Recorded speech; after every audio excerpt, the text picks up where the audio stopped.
Assalamualaikum warahmatullahi wabarakatuh. Jumpa lagi dengan para calon mahasiswa Indonesia tahun 2022.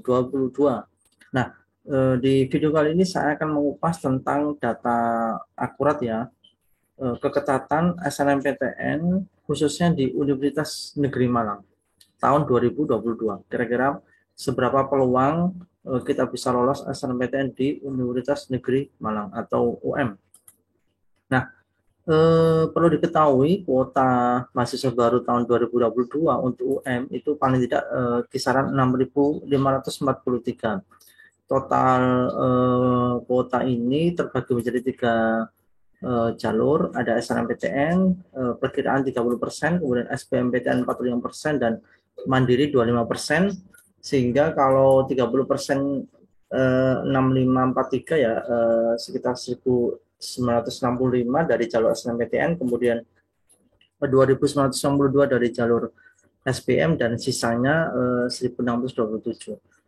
Perlu diketahui UM tahun kemarin 2021 total pendaftar SNMPTN saja ya itu sebesar 24.075 mahasiswa. Bayangkan yang diterima hanya 1.965 tapi yang daftar itu 24.075.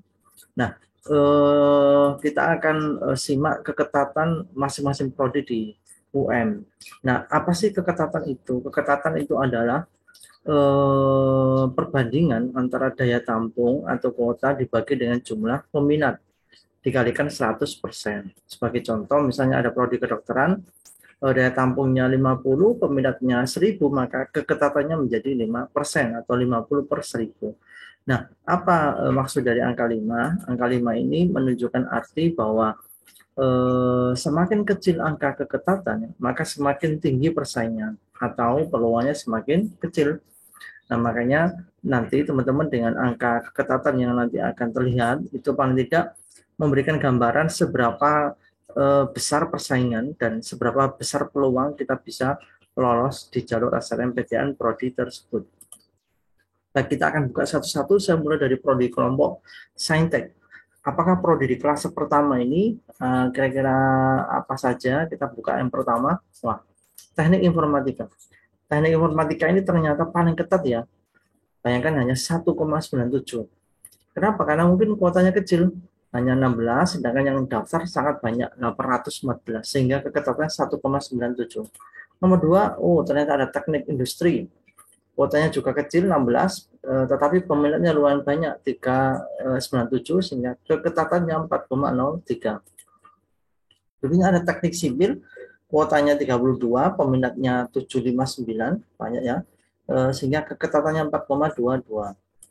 Kemudian ada ilmu kesehatan masyarakat, kuotanya lumayan banyak 50, tapi peminatnya 1.130, sehingga keketatannya ada di angka 4,42.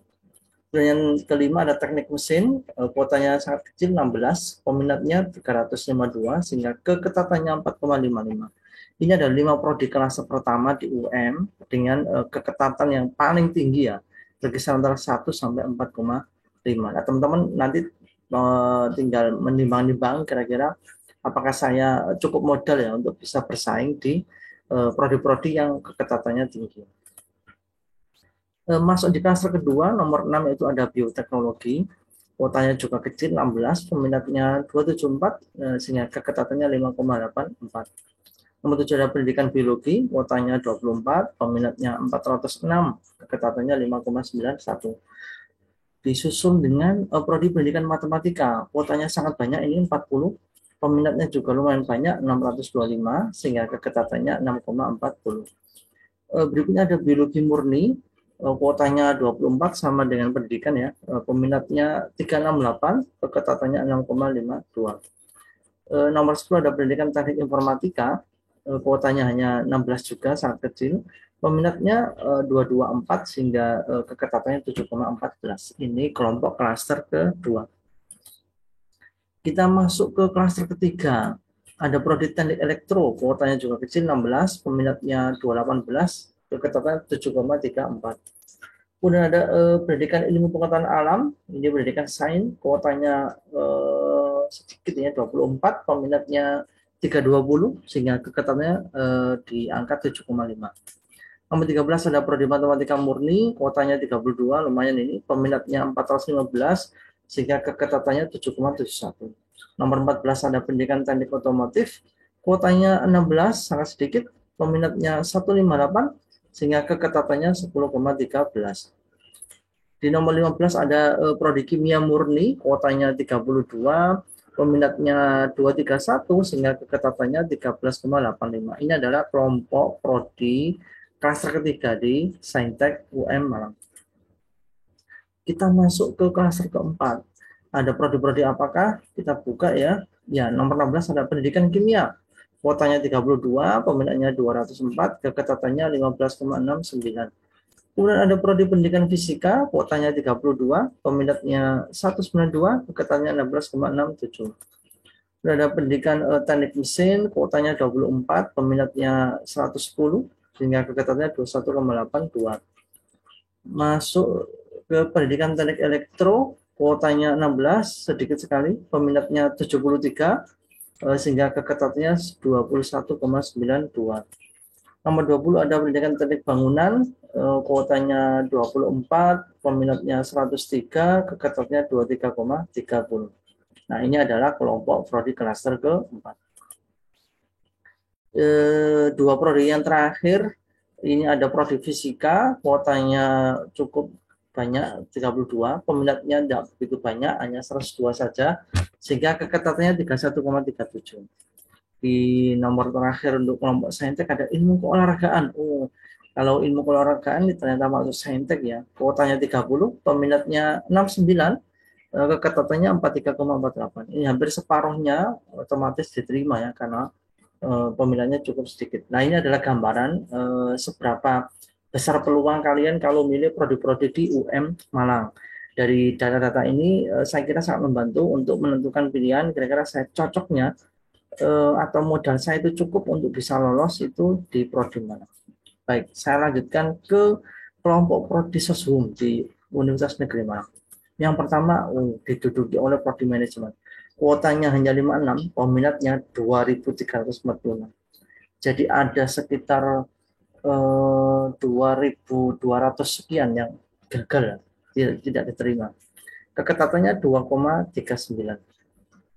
Nomor 2 adalah pendidikan tata busana, kuotanya hanya 16, tapi peminatnya lumayan, 515, sehingga keketatannya ada di angka 3,11. Nomor 3 adalah pendidikan tata boga, rupanya ini banyak peminatnya juga, kuotanya hanya 16, keketatannya 3,41. Nomor 4 ada pendidikan administrasi perkantoran, kuotanya hanya 24, peminatnya 685, sehingga keketatannya 3,5. Nomor 5 ada bimbingan dan konseling, kuotanya hanya 24, peminatnya 631, keketatannya 3,8. Ini klaster pertama, prodi-prodi kelompok seshum. Sudah kelihatan ya, ada manajemen, kemudian administrasi kantoran, ada bimbingan konseling, ada tata busana, dan juga tata boga. Masuk klaster kedua, ada prodi bahasa dan sastra Inggris, kuotanya hanya 17, peminatnya 446, keketatannya 3,81. Kemudian ada prodi psikologi, kuotanya lumayan banyak ini 64, tapi peminatnya juga sangat luar biasa, 1.574. Jadi ada sekitar 1.514 siswa yang gagal atau tidak diterima di psikologi UM tahun lalu. Keketatannya 4,07. Kemudian ada pendidikan guru SD, kuotanya 64, peminatnya cukup banyak ini, 1.516, keketatannya 4,22. Nomor 9 ada bahasa dan sastra Indonesia, kuotanya hanya 16, peminatnya 355, keketatannya 4,51.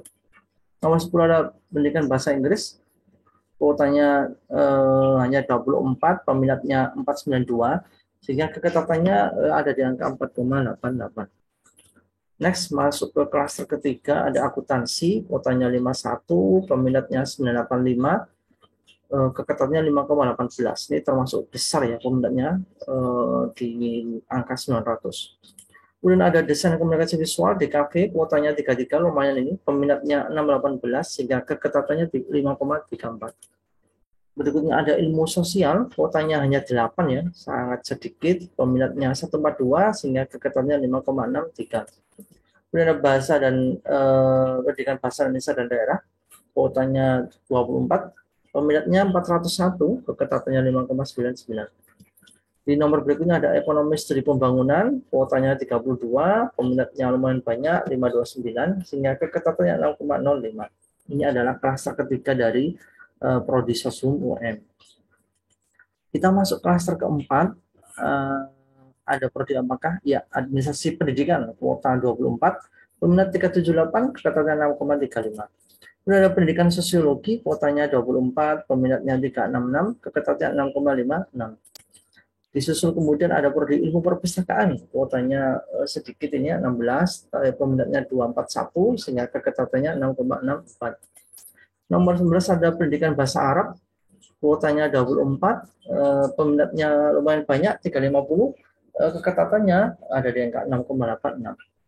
Next, nomor 20 ada pendidikan ilmu pengetahuan sosial, kuotanya hanya 16, peminatnya 220 dan keketatannya 7,27. Ini adalah klaster keempat ya, dari prodi-prodi dengan keketatan yang semakin ke bawah itu semakin besar, artinya persaingannya semakin tinggi. Persaingannya semakin rendah. Nomor 21 ada pendidikan guru PAUD, kuotanya 24, peminatnya 269, keketatannya 8,92. Kemudian dilanjutkan ada pendidikan tata niaga ya, kuotanya 16, peminatnya 173, keketatannya 9,25. Kemudian ada prodi geografi, kuotanya 24, peminatnya 253, sehingga keketatannya ada di angka 9,49. Nomor 24 ada pendidikan ekonomi, kuotanya 32, peminatnya 310, keketatannya ada di angka 10,32.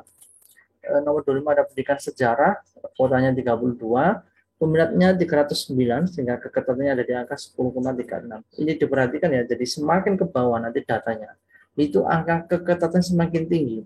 Kalau angkanya semakin besar, itu berarti persaingannya semakin rendah kebalikannya. Jadi ini nanti bisa jadi alternatif pilihan teman-teman yang targetnya lolos SNMPTN, sehingga tidak perlu lagi belajar untuk UTBK, maka salah satu rujukannya adalah melihat keketatan prodi. Nomor 26 ada pendidikan geografi, kuotanya 32, peminatnya 274, keketatannya 11,68. Di nomor 27 ada pendidikan kewarganegaraan, PKN yang kuota 32, lumayan ini. Peminatnya 265, keketatan 12,08.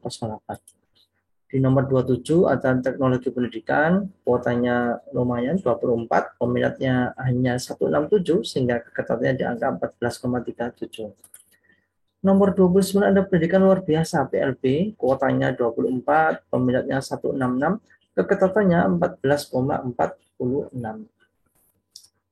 Nomor 30 ada pendidikan seni rupa, kuotanya 24, peminatnya 164, sehingga keketatannya di angka 14,63. Berlanjut ke klaster berikutnya, ini klaster ke-6, pendidikan akuntansi ya. Kuotanya hanya 24, peminatnya 164, keketatannya 14,63. Nomor 32 ada pendidikan bahasa Jerman, kuotanya hanya 16, peminatnya lumayan 73, sehingga keketatannya ada di angka 21,92. Di nomor 33 ada pendidikan bahasa Mandarin, kuotanya hanya 16 juga, peminatnya 71, sehingga keketatannya di angka 22,54. Nomor 34 ada pendidikan jasmani, olahraga dan kebugaran dan rekreasi ya, kuotanya 55, sangat banyak ini. Peminatnya 228, sehingga keketatannya ada di angka 24,12. Nomor 35 ada pendidikan luar sekolah, PLS, kuotanya 32, peminatnya 118, sehingga keketatannya di angka 27,12. Berikutnya di prodi seni tari dan musik, kuotanya hanya 24, peminatnya lumayan 84, sehingga keketatannya 28,57. Terakhir di kelompok sosumnya UM ada pendidikan kepelatihan olahraga, jadi ini khusus untuk lisensi pelatihan. Kuotanya luar biasa 40, peminatnya lumayan 103, sehingga keketatannya ada di angka 38,83. Baik, teman-teman, mudah-mudahan data ini membantu untuk semakin tidak salah dalam memilih prodi, sehingga kita bisa lolos SNMPTN tahun 2022. Amin. Untuk itu, jangan lupa tetap di channel ini, klik subscribe dan nyalakan tanda loncengnya, karena setelah ini kita akan banyak diskusi tentang strategi pemilihan prodi supaya lolos SNMPTN. Sampai ketemu di video berikutnya. Wassalamualaikum warahmatullahi wabarakatuh.